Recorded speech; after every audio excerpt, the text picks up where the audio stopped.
I'm Dr. William Nudera, an American board-certified endodontist practicing in Bloomingdale, Illinois, right outside of Chicago. I'd like to take a few moments and walk you through a treatment case in which I use the WaveOne reciprocating instrument in order to achieve my final shape.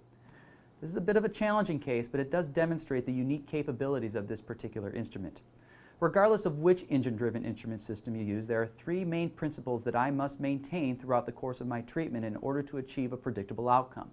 Number one, the preparation and maintenance of a glide path. Number two, achieving apical patency. And number three, recapitulation. I will make sure that I maintain and adhere to these principles throughout the entire course of this treatment. I like to use PathFiles in order to create my glide path. Now, this can be done by hand, and I've done that for years, but the PathFiles make this process much more efficient.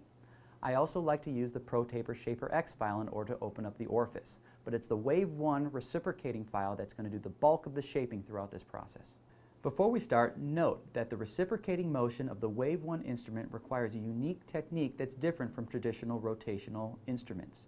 Whereas rotating nickel titanium instruments require a slow fluid motion, the reciprocating motion of the WaveOne requires short pecking motions with frequent removal for inspection and cleaning. Let's take a look at the pre-op radiograph. The pulpal diagnosis was previously initiated therapy, and the periapical diagnosis was symptomatic apical periodontitis. As I mentioned, the coronal access is important.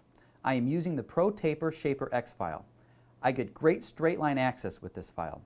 The debris pattern is just in the coronal and mid-root area of the file. Irrigation is critical throughout the procedure. The WaveOne file is inserted into the canal. The WaveOne is advanced apically 2 or 3 times and then removed from the canal and inspected. After removal, wiping, and inspecting, the WaveOne is introduced back into the canal for a second pass. I can't put enough emphasis on the need for maintaining patency. Here I am taking a number 3 PathFile back in the canal to loosen debris created by the WaveOne reciprocating file. The irrigating needle now penetrates more apically in the canal space. The WaveOne is inserted in a third time, and this time it is able to achieve proper working length. This time the irrigation needle penetrates to within 1 millimeter of the predetermined working length. You are now seeing a radiograph of my working image with gutta-percha cones in place at the predetermined working length. Take a look at the curve of this canal that is imparted to the gutta-percha point as it's removed from the canal. You will now see 2 final radiographs from this case, a straight-on and a shift film demonstrating the nice conservative shape the WaveOne reciprocating instrument achieves.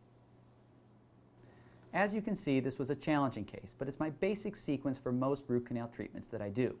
The WaveOne reciprocating instrument allowed me to achieve a shape that's both conservative and predictable for years to come.